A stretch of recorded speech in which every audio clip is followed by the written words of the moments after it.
Winalis mga idol ng ating national team na Gilas Pilipinas kanilang mga nakalaban sa first window ng 2025 FIBA Asia Cup qualifiers matapos durugin ang Hong Kong sa mismong home court nito. Walang awang tinambakan naman ang Chinese Taipei dito sa bahay natin. During warm-up, tinadtad ng dakdak ng Gilas ang ring sa Phil Sports Arena. First quarter pa lang nung naramdaman agad ng Taiwan team ang bagsek ng Gilas Pilipinas kung saan nakapagbaon agad tayo ng double figure na kalamangan. Ginebra connection ni Scotty Thompson to Justin Brownlee. First 3-pointer mula kay JB, pinagbubutatan naman ni Kai Soto. Mga player ng Taipei, hinilig at sigawan naman lahat sa salampak ni Papa Dwight Ramos. Slam dunk of the transition mga idol, 26-13 end of first quarter. Second quarter, mas lalong lumayo ang ating Gilas team. Carl Tamayo libreng-libre sa tres. Unstoppable na rin si Kai Soto inside the paint. Walang makapigil kay Kai Ju. May nadali pa sa fake pass ni Kai. Nalito ang kalaban mga idol, sabay assist kay Scotty Thompson. Under 5 minutes mark, Lobo na mahigit 20 kanilang kalamangan. Iwan ang bantay kay Calvin Uftana, Eurostep and the layup. Gandang ball movement ng Gilas Pilipinas mga idol. Sarap panoorin ang mga play ni Coach Tim Cone. Walang nasasayang na oras sa dribble. Talagang umiikot ang bola sa mga player. 52-27 end of first half mga idol.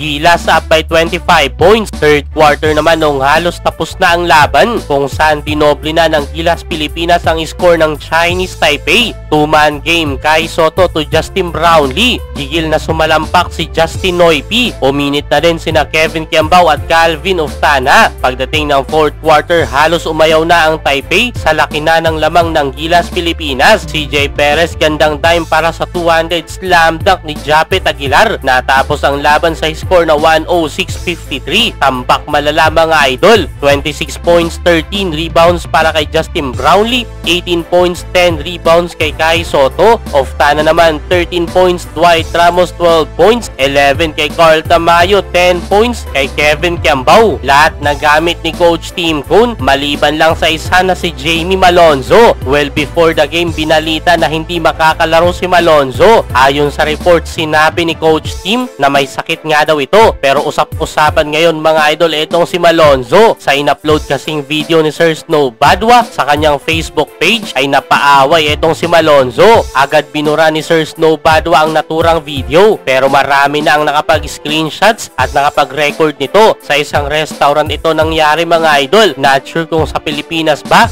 o sa ibang bansa. Nadihado sa suntukan si Malonzo dahil na rin sa kalasingan nito. Eto siguro mga idol ang dahilan kung bakit hindi siya nakalaro kontra Chinese Taipei.